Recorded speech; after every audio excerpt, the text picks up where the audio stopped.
Nika said something. She said, "You must lead by listening."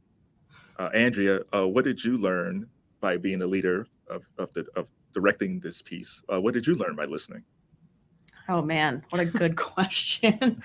Yeah, yes, you well, first. what well, one thing I kind of already touched on, which is that I was just kind of when I went to All Star Weekend in Las Vegas. Jess was out there with us too. I was just sort of like awestruck by their star power. So that was really fun to see.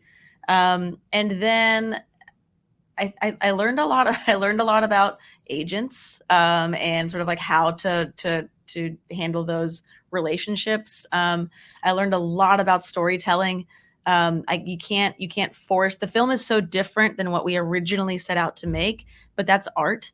Like you have to just let, especially when you have that many powerful subjects, you have to let them sort of like give you what they want to give you. And of course, I pushed here and there. If they didn't give a clear answer, or I knew I was trying to get to something, or if we had talked about something off camera and I wanted them to say it on camera, I was willing to push. But ultimately, I think what I learned as a storyteller and a filmmaker was as long as you allow your subjects to be authentic and you are coming in with good intentions, like you can make something beautiful. So, in post production, that makes it harder.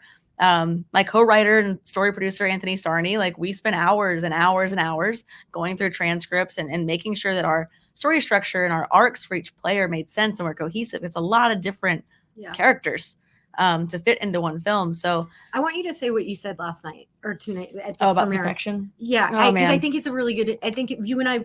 Yeah, you say that, and I'll say why I think it was important. Okay. I also.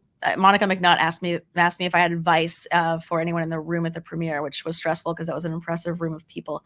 And I said that I realized, it's a saying, right? Don't let perfection be the enemy of good. And I felt so much pressure to make this perfect. It's my first feature film. It's the PA's first feature film. It's Malka's first original film. And I felt so much pressure to make it perfect, or I was afraid we wouldn't get another chance. These, female athletes wouldn't get another chance. I wouldn't get another chance. Jess wouldn't get the EP again. And I realized that was foolish. Very few things are perfect. And as a step one, just getting these women's stories out, is enough. And I don't think with the people around me, there was any chance we were going to make anything terrible. No. But it's not perfect. And that's okay.